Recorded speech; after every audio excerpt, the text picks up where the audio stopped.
Hi everyone, our group's project topic is Zeno's paradox.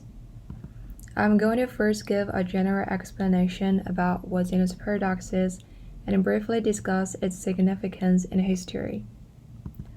Before we get into more abstract stuff, let's look at this scenario. This is Achilles, who is the fastest of Greek warriors, and he's running a race against a tortoise. The tortoise is given a head start, and according to Zeno, Achilles will never be able to catch the tortoise. And here's his logic. In order to catch the tortoise, Achilles will have to reach the place where the tortoise originally was. But by the time Achilles gets there, the tortoise will have moved to a new location. Achilles will then have to reach this location, but when he gets there, the tortoise will have moved on to another location, and so on. And this is the most famous of all of Zeno's paradoxes, known as the Achilles. Zeno of Elea was an ancient Greek philosopher, and he created about 40 paradoxes, but only 10 of them are known to us, and only 4 of the 10 have standard names, which are the Achilles, the dichotomy, the arrow, and the stadium.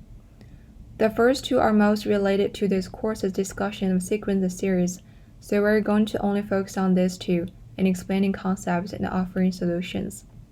As we already talked about the Achilles, let's quickly look at the dichotomy. Zeno argues that a runner will never get to the end of any racetrack, because to cover the whole distance, the runner will have to first cover half of it, and then he must cover another half of the remaining distance, and so on. So there is always some distance remaining that prevents him from reaching the ends. Zeno was a disciple of the philosopher Parmenides, who claimed this very philosophical view. Basically, according to him, motion, change, and plurality were illusions. A lot of philosophers back that time did not agree with him and thought it was ridiculous. It is reported that Zeno's main purpose of creating these paradoxes was to refute those who made fun of his master. But since then, Zeno's paradoxes for more than 2,000 years have inspired mathematicians and philosophers to better understand the nature of infinity and concepts of space and time.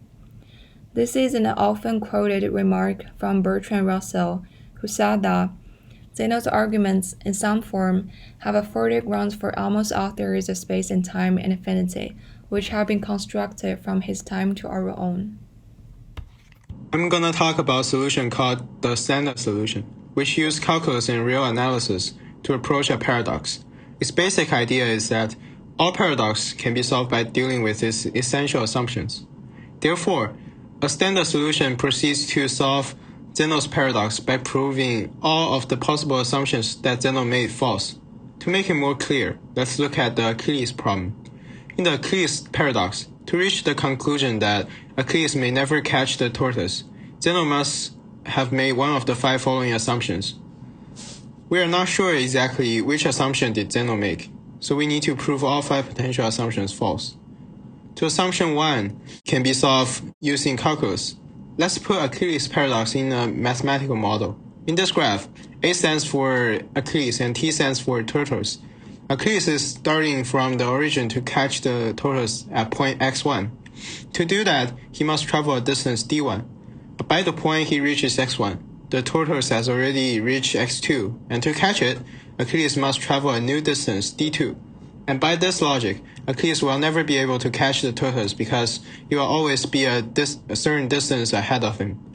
According to this model, the total distance that Achilles should run to catch the tortoise is equal to this geometric series, which absolutely converges.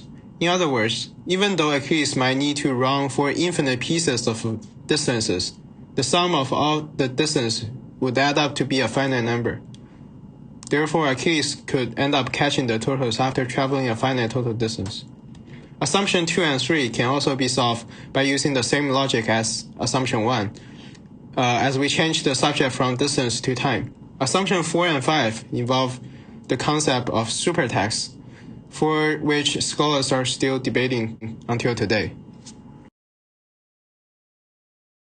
Next, I'm going to introduce the dichotomy in Zeno's paradox. Let's assume that we're going to take a trip from point A to point B, and distance between is 1 kilometer, and our speed is 1 kilometer per hour. Therefore, in common sense, the time we need to take from point A to our destination point B is 1 hour.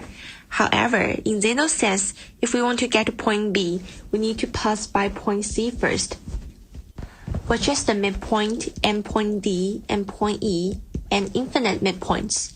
In Zeno's sense, if we want to get to our destination B, we need to pass by infinite midpoints first, and the time taken to the destination equals to the sum of the time taken to every midpoint. Therefore, in Zeno's sense, the time we need to take in all is like the equation here. The problem here we need to solve to refute this paradox is that infinite number of terms doesn't mean that the result is infinite too. Mathematically, an infinite number of terms could give a finite number. Let's assume that as the distance is 0.5 at 1/4, at 1/8, at 1/16. Then the 0.5 at s equals to 1/4 at 1/8, at 1/16, at 1 divided by 32. So the difference between s and a half s is 0.5. As a result, s equals to 1. So our math work proves that we can finally get our destination, even though we need to pass by infinite midpoint first, and the sports does exist. Another rather different approach was from Henry Bergson, an early 20th century philosopher. He states that even though it is technically possible to divide the number of terms, it is impossible to divide motion itself. He explicitly states that movement is an undivided fact or a series of undivided facts. It is also said that while there is undoubtedly real motion, an object in motion does not have an exact determined position, so it cannot be divided and correspond to each term. In this treatment, Bergson completely denies the paradoxes that Zeno puts out by claiming that some of his assumptions were wrong. He also implies that the standard mathematical characterization of motion is also wrong. Bergson's argument received multiple criticisms, including those from Professor Nick Huget and Professor Wesley Selman at University of Arizona. In works done by both of these scholars, they refuted Bergson's claim. Bergson argued that the mathematical characterization of motion was wrong, as motion cannot be divided. However, Huget and Selman stated that contrary to Bergson's claim, space and time can be structured as a mathematical continuum, as shown in the physics formula of free-falling body. F of t is equal to half gt squared, as well as the concepts of limit, convergence, and geometric series that were used to provide the standard solution of Zeno's paradox. Moreover, Selman stated that there is nothing wrong about movement being composed of immobilities, as motion only concerns being at a particular point at a particular time. In other words, there is no difference between being at rest at the point and being in motion at the point when regarding each specific position at each particular moment. I will talk about the concept of the limit of a sequence. As we studied in Calculus 2, the sequence is said to be convergent if it has a limit. For example, a sequence S1, S2, S3, as sum is convergent means that it has a limit. As n approaches infinity, the last element of the sequence Sm is approaching some number, which is the limit. In this way, it converges. In order to define the sum of an infinite series, we form the sequence of partial sum. If the sequence of partial sum has a limit, we say that the infinite series is convergent, and we define its sum as the limit of the sequence of partial sums. Both the first form of the dichotomy and the Achilles paradoxes present us with infinite series to be summed. In the dichotomy, for instance, the runner covers a race course that is 1 mile in length, must cover the following series of non-overlapping distance. Then we can form the sequence of the partial sums as shown. Since we have discussed it before, this sequence converges to the limit 1, which is the sum of this convergent infinite series.